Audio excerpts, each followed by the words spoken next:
A CPI, para apurar as responsabilidades dos atos de 8 de janeiro, não conseguiu atingir o número necessário de assinaturas para ser instalada no Senado. A repórter Tainá Farfan, ao vivo de Brasília, tem mais informações. Boa noite, Tainá, conta pra gente. Oi, Felipe. Excelente noite para você e para quem acompanha a gente aqui na CNN. Dos 44 senadores que assinaram o pedido anteriormente, apenas 15 ratificaram seus nomes nesse pedido de abertura da CPI para investigar os atos criminosos contra as sedes dos três poderes no dia 8 de janeiro. Vale lembrar que o presidente do Senado, Rodrigo Pacheco, na manifestação que ele enviou ao Supremo Tribunal Federal, ele afirmou que o pedido inicial da senadora Soraya Tronic seria de uma legislatura anterior e que, por isso, os senadores precisariam ratificar as suas assinaturas, os seus nomes nesse pedido de abertura da CPI, isso nessa nova legislatura que iniciou no dia 1º de fevereiro. Então, dos 44 nomes que assinaram anteriormente, 15 ratificaram, 20 estão em silêncio, não ratificaram nem retiraram seus nomes, e 9 senadores, aqueles mais alinhados ao Palácio do Planalto, acabaram retirando os seus nomes desse pedido de abertura da CPI. Lembrando que para uma CPI, o requerimento ser lido no plenário da Casa, são necessários pelo menos 27 assinaturas. Fui questionar a presidência do Senado, eles afirmaram que se esse pedido tiver 27 assinaturas, ele será sim lido em plenário pelo presidente Rodrigo Pacheco. Mas a visão de assessores da senadora Soraya Tronic é outra. Eles me afirmaram hoje que não há, no regimento interno do Senado Federal, previsão para a necessidade de ratificar essas assinaturas. Então, aqueles senadores que estavam na legislatura anterior e continuam agora, automaticamente têm as suas assinaturas nesse pedido de CPI. Por isso, a senadora avalia que ela já tem, sim, as assinaturas necessárias, bastaria Rodrigo Pacheco ler o requerimento em plenário. Por isso, nos próximos dias, a senadora deve pedir uma manifestação da Secretaria-Geral da Mesa e também um posicionamento por parte do presidente da Casa, Rodrigo Pacheco. Também está no radar, Felipe, vale a gente lembrar, aquela CPMI, a Comissão Parlamentar Mista de Inquérito, que reúne deputados e senadores. Ela já foi protocolada no final de fevereiro, aguarda ainda uma sessão do Congresso Nacional, que acabei de checar, ainda não tem data para acontecer. Tanto a leitura da CPMI quanto da CPI no Senado dependem, as duas leituras de requerimentos, para a abertura dessas comissões parlamentares de inquérito, dependem da boa vontade do presidente do Senado e do Congresso, Rodrigo Pacheco. Volto com você no estúdio. Obrigado, Tainá, pelas informações. Então, eu volto aqui com a Janaína, que já estava antecipando esse assunto. Só registrar essa diferença de comissão parlamentar de inquérito no Senado Federal. Nesse caso, uma comissão feita ali pelos senadores, a CPMI é a Comissão Parlamentar Mista de Inquérito, então ela envolve tanto senadores quanto deputados. Diga. Não, porque eu tenho ouvido e lido muito. Não, olha, o Congresso está mais à direita, o Congresso é conservador, o Congresso é contra o governo. E eu tenho dito, rapidinho vão comer na mão do Lula. Eu acho que o sinal de hoje vai no sentido de que eu tenho razão. Porque o que aconteceu? O presidente Pacheco disse, como mudou a legislatura, quem assinou antes e segue senador tem que ratificar a sua assinatura. E ele até tem, vamos dizer assim, alicerce para isso. Tá? Poderia ser menos detalhista, mas ele tem alicerce para isso. Dos que haviam assinado, apenas 15 se manifestaram. No caminho para cá, eu entrei em vários veículos e acessei essas listas. Tá? Tem uma lista dos que ratificaram, são esses 15. A gente tem uma lista dos que retiraram. Tem uma terceira lista. Eu não achei, por exemplo, a assinatura, posso ter errado. Nós temos, a gente vai trazer esses dados. Isso, eu não vi a assinatura do senador Flávio ratificando. Não vi uma assinatura. Pode ser que a lista completa não tenha sido divulgada, da senadora Damares. Não vi a assinatura do senador Marcos Pontes. Então, Bolsonaro e Damares Alves, todos, Marcos Pontes, todos bolsonaristas. Então, eu queria entender. Porque, a rigor, vem sendo dito que seria uma investigação de interesse da oposição mais radical. Mas os nomes que tem na lista dos ratificados... Tem Alessandro Vieira, tem Soraya, tem o Duval, tem outros tantos ali, mas esses nomes mais momentosos, mais ruidosos, eu não achei. Então, a dúvida que fica é, Né? Eles estão favoráveis ou contrários? Porque o discurso para o público é um. Então, essas são as perguntas que precisam ser feitas. Eu não achei os nomes nas listas. Talvez as listas estejam erradas. Mas aí entrei nas redes desses senadores. E eu não vi um anúncio desses senadores de que eles teriam ratificado ou não, e por que sim, por que não, certo, as suas assinaturas. Raquel, o que você destaca aí para a gente desses 3 grupos que acabaram se formando, dos que ratificaram, quer dizer, que mantiveram a assinatura, daqueles que não fizeram nada, daqueles que retiraram? Não, só checando aqui o que eu recebi, né, a lista da assessoria de imprensa da senadora Soraya Tronic, que é a autora do pedido do requerimento de CPI. A senhora tinha mencionado, deputada, A senadora Soraya, ela está contando com a lista completa, porque ela está insistindo na tese. Não, eu estou com as 3 listas. Eu estou com as 3 listas. Os senadores que ratificaram, os senadores que não ratificaram e não retiraram a assinatura e os senadores que retiraram a sua assinatura. Realmente, entre os senadores que ratificaram, segundo a lista que eu recebi, não estão o senador Flávio Bolsonaro, então, nem a senadora Damares Alves. Essa é a lista oficial que a gente tem por enquanto. O que a gente precisa ressaltar aqui, Felipe, os senadores que acabam retirando o seu nome da lista são aqueles mais próximos ao governo federal, atendendo os pedidos do governo federal, que fez um trabalho muito forte para que isso acontecesse.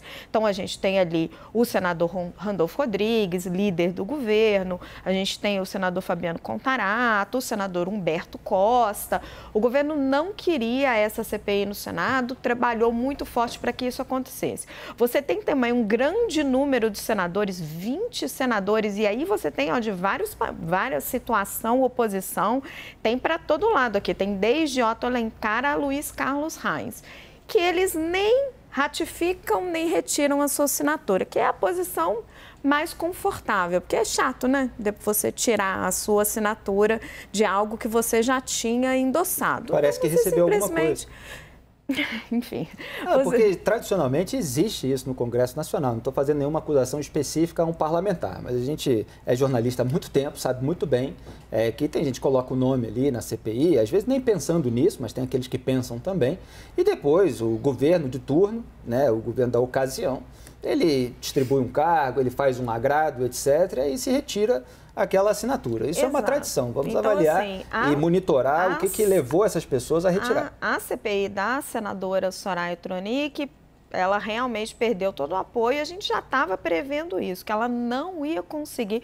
O argumento do presidente Rodrigo Pacheco, ele era forte tecnicamente, porque você tinha ali o corte de uma legislatura para outra, tinha que refazer essas assinaturas e que ela não ia conseguir. Mas eu conversei mais cedo com o senador Alessandro Vieira, que é um dos que ratificam a CPI. E o que ele me dizia? Ele dizia, Raquel, atenção, porque talvez isso aí possa ser uma vitória de pirro ao governo federal, porque a CPMI, a comissão parlamentar mista, o último dado que ele tinha, que é um dado de fevereiro, não sei se a nossa reportagem tem dados mais atualizados, se a gente tiver, a gente traz já, ela tinha assinatura de 189 deputados e 33 senadores.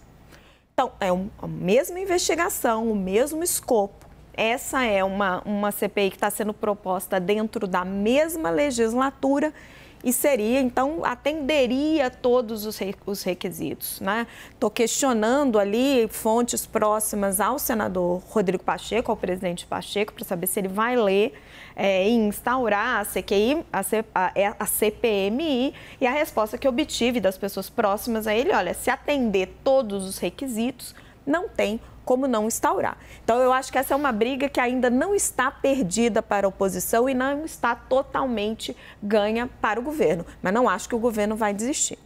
Joel, tem coisas que parece que só no Brasil, né? Quer dizer, os atos de 8 de janeiro foram atos ali centrados em bolsonaristas, pessoas que estavam insatisfeitas com o resultado eleitoral, com a atuação do Supremo Tribunal Federal.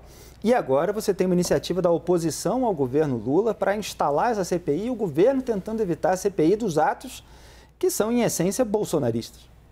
Pois é, me parece que o governo quer evitar um grande palanque circense para a oposição começar a levantar as velhas recentes, né, mas teorias já bastante desacreditadas de que os ataques partiram de infiltrados dentro das manifestações, ou de que o governo tenha propositalmente deixado que os ataques acontecessem para daí justificar a sua reação e justificar a prisão daqueles manifestantes e tudo mais. Enfim, coisas que até agora a gente viu zero evidência. Então parece muito mais uma tentativa de circo político do que qualquer outra coisa. Mas agora, que tem que investigar. Pois é, mas em geral você parte de algum indício. Né? Agora, vamos entender por que o governo não investigar se foram ETs também, podemos investigar tudo. Agora, a questão é qual é o bom uso dos nossos recursos, inclusive do tempo dos nossos senadores. Essa é a questão que fica. No início, quando foi lançado esse pedido de CPI, muitos, inclusive senadores do governo, aliados do governo, entraram na lista também e depois perceberam, opa, peraí, isso aqui é muito mais um veículo da oposição. Vamos tirar. É o que acontece com o Randolph, é o que acontece com o Humberto Costa, enfim, outros que a Raquel, o Jacques Wagner também. O Jacques Wagner até está no time dos que não ratificaram, né? Ficou na zona cinzenta ali. Mas, enfim, não ratificar equivale a não levar para frente a CPI. Agora, como foi levantado aqui, essa CPI é apenas uma parte. Se o governo realmente quiser se ver livre dessa investigação, dessa CPI, desse possível circo político, vai ter que vencer uma CPMI que parece que está vindo com muito mais força. Joel, assim, certamente essa CPI tem um quê de circo político, dessa questão de levantar essa tese dos infiltrados, mas eu sempre desconfio quando um governo não quer CPI. Porque, assim, a CPI é um instrumento e se você tem o Ministério Público investigando e a PGR está fazendo, neste caso, depois de muito provocada e depois de muita inação de Augusto Aras ali nas mãos do subprocurador que está encarregado disso, está fazendo um bom trabalho, o Congresso ele tem um outro âmbito de investigação. É uma investigação que é feita às claras, que a população pode acompanhar diretamente. Tem um aspecto circense, mas tem um aspecto de dar satisfação à sociedade. E tem um aspecto também muito relevante que é depois de você conseguir sinalizar políticas públicas para tentar solucionar alguns problemas. Então, assim, eu acho que CPI, sim, tem um aspecto circense, mas é um instrumento válido. Eu acho validíssimo. O que eu queria entender é o que se espera, já que você tem Polícia Federal, já que você tem Ministério Público, o que você espera que o Congresso especificamente vai descobrir? Olha, eu acho que tem muito para investigar e, assim, eu fico com muita dúvida, porque o governo tem esse medo e agora, se é que essas listas que foram publicadas e encaminhadas estão corretas, onde é que estão os bolsonaristas? Porque o discurso era, queremos essa CPI, e eu não estou achando as assinaturas. Então, eu tenho agora duas dúvidas. Porque o governo, CPMI, né? porque o governo tem medo e porque os senadores bolsonaristas não foram colocar o nome lá. Ou pode ser que as listas estejam erradas, porque eu não achei o nome de Marinho, de Damares, de Marcos Pontes, de Flávio Bolsonaro. Errada a lista não está, eu recebi ela por um meio oficial. A lista que eu estou passando está correta. Acho que a sua dúvida sobre a posição dos bolsonaristas é pertinente, mas errada a lista não está. A lista que estamos colocando no ar está correta. O problema também é o seguinte, esses senadores não têm seus nomes em nenhum dos 3 blocos, porque foram feitas 3 listas. Os que assinaram e retiraram, os que assinaram e estão calados, os que assinaram e ratificaram. Esses senadores que não a gente... se posicionaram. Não se posicionaram desde o começo.